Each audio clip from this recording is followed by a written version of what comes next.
Hey Tribe, this is Southern Charm New Orleans, Season 1, Episode 5. Go ahead and click that subscribe button. And let's just jump into this. This episode didn't really give me a lot.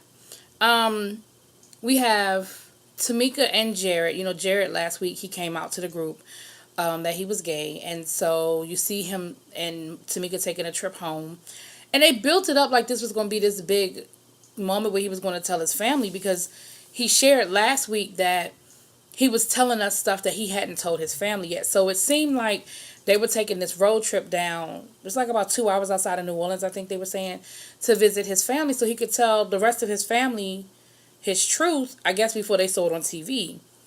But then when they get down there, it seems like he's already told his mom and his sister and stuff. But either way, they have a little nice little get together. They have a crawfish boil, which is that's a staple in New Orleans. And what's funny is, being from the DC area, their crawfish are like our crabs.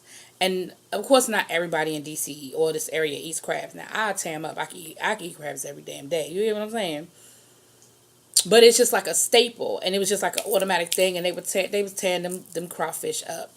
But it was a decent moment, and they went on to explain how they didn't grow up together as cousins, which is what I thought. They sort of were friends and then found out they were related.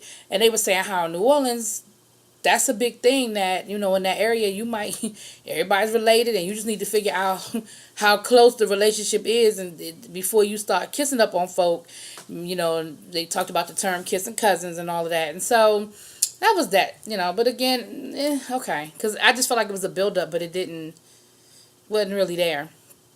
We found out that Reagan has already moved into this apartment in the French Quarter. She's not listening to what anybody is telling her. She's not taking heed to anybody's advice.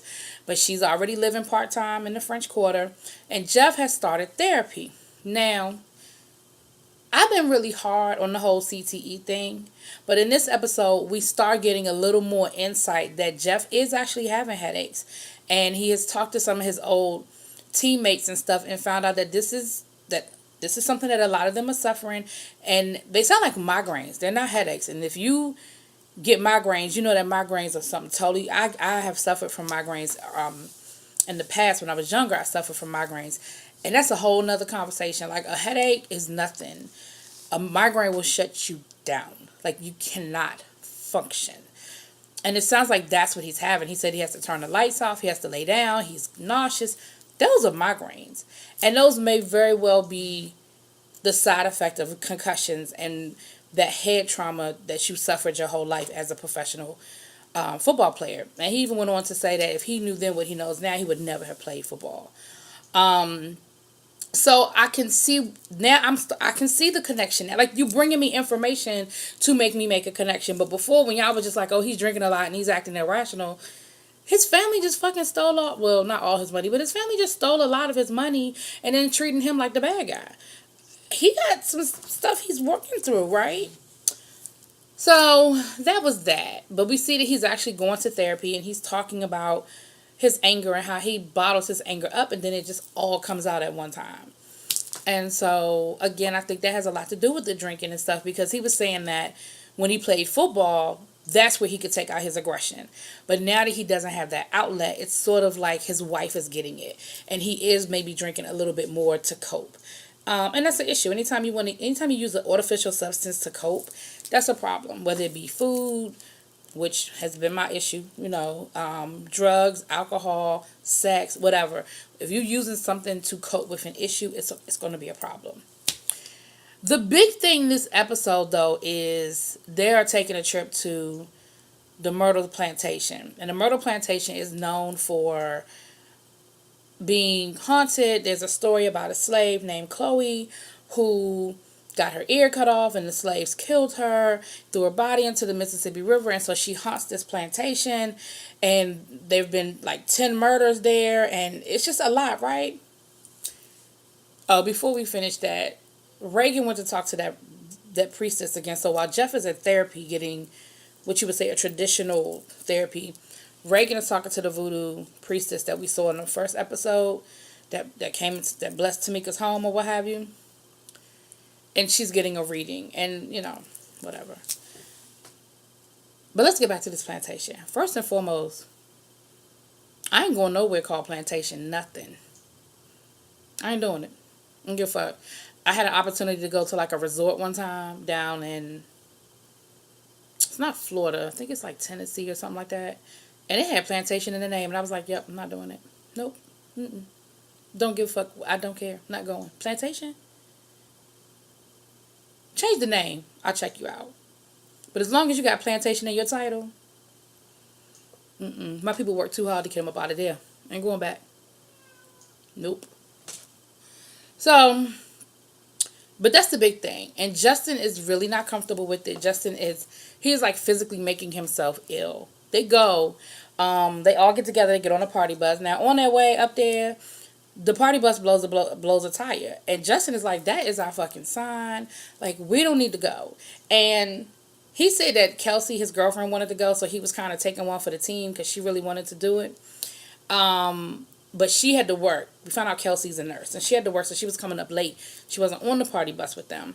But they were having a really good time. They were drinking and joking and laughing, and it was cool. It was a good time. It wasn't no tension. Nobody was mad at each other. Now, I'm going to say this. John,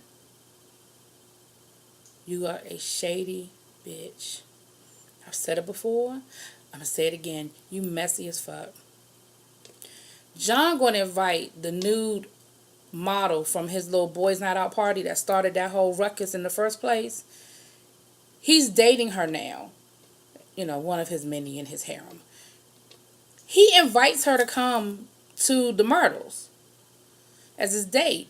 First of all, she walks up on the bus, stank, don't speak to nobody, just walks on. No, hey, how you doing? My name is. And everybody is looking at her like, who is this? Like, when you come into a situation and you know you odd man out, that everybody else in the room knows each other and you're the new girl or the new person in the room, like, you need to come in there and be like, hey, how y'all doing? How's it going? My name is such and such. Da, da, da, da. You don't just be rolling up in nowhere with no stank ass attitude. So, I mean, finally Reagan was like, hi, I'm Reagan and you are. And I was like, that's right, Reagan. The hell kind of shit is that? And then the guys are all like, okay, I recognize her, but I don't really know where I know her from, but I know her. And then like it all clicks. They're like, oh, she was the nude model. Okay. That's shady, John. That's real fucking shady. I don't do no shit like that. And then of course, now Reagan and Tamika are sitting there like, what? What's the joke? What's up? Let me in on it. Shady. So they get to the plantation after they had to wait for another bus because the tire blew or whatever. And the lady is, you know, escorting them around and showing them the different rooms and stuff like that and showing them where they're going to be staying. And she's talking about, yeah, you know, you don't see all the people standing with me? No. I don't see nobody standing there but you, boo. And then she was like, did y'all just hear that? Did y'all hear that thunder? Honey, we going to hurry up and finish this video. So then she was like, oh, I'm putting you in the kids' room, and, you know, they like to play, and they're going to probably pull your covers back while you're sleeping. They don't mean any harm. Let me tell y'all something. Talking about they might brush your hair and all that. Let me tell you something. Let me stay somewhere and somebody that is not in the room with me is brushing my hair. Honey, Uber can't get there fast enough. Uber, Lyft, cab, walk, bike. I'm not, the fuck? Are you kidding me? I believe in the paranormal. Now, I'm not saying I believe in like Casper or Ghostbusters type shit, but I believe in the paranormal, and I just feel like we don't need to play with them. Let them do what they do. Let them stay where they stay, and I'm gonna stay where I stay. And if they really need me, they know how to find me. I don't need to go to them. That's just me. That's just me. But they end up having dinner, and Justin is like having chest pains. Like, he has really psyched himself out about being in this house, and I get it. But my thing is, I get you want to take one for the team, and Kelsey really wants to do this, but you might have to just be like, bruh, babe, I love you. I'm gonna take you to Tahiti or something. I can't do this. But they had dinner, and he stayed in the room while they had dinner, and the dinner looked good. Looked like they had a really nice dinner. They had a Zydeco band, which I love Zydeco music. Zydeco is great. If you've never listened to Zydeco, you're not familiar with Zydeco, you go, and it's different, and I love it. I love Zydeco music. It's not really a New Orleans thing, like Tamika said. It's more Cajun. Like, you can hear Zydeco in other places down in the South, but you're definitely going to hear Zydeco if you go to New Orleans. And like I said, I love Zydeco. Just go to YouTube and Google a Zydeco video or something, or go on Pandora or something. But the band was great. Tamika set it off. Tamika's a party girl. You know what I mean? Tamika was cool this episode. You know what I'm saying? She didn't really get on my nerves. I mean, Tamika's Tamika, but she wasn't over the top. And she got up with the band, and she even sang a little with the band, and they were dancing and did some line dances. I think I saw a Cupid shuffle and stuff. They had a really, really, really good time. But it wasn't a lot with this episode. The only other thing that happened that was a little bit questionable was John, at dinner, John lets them know that him and Gian are actually planning an exhibit together. Now remember, Gian is the lady that Tamika already don't like. Every chance she gets, she's shading this chick.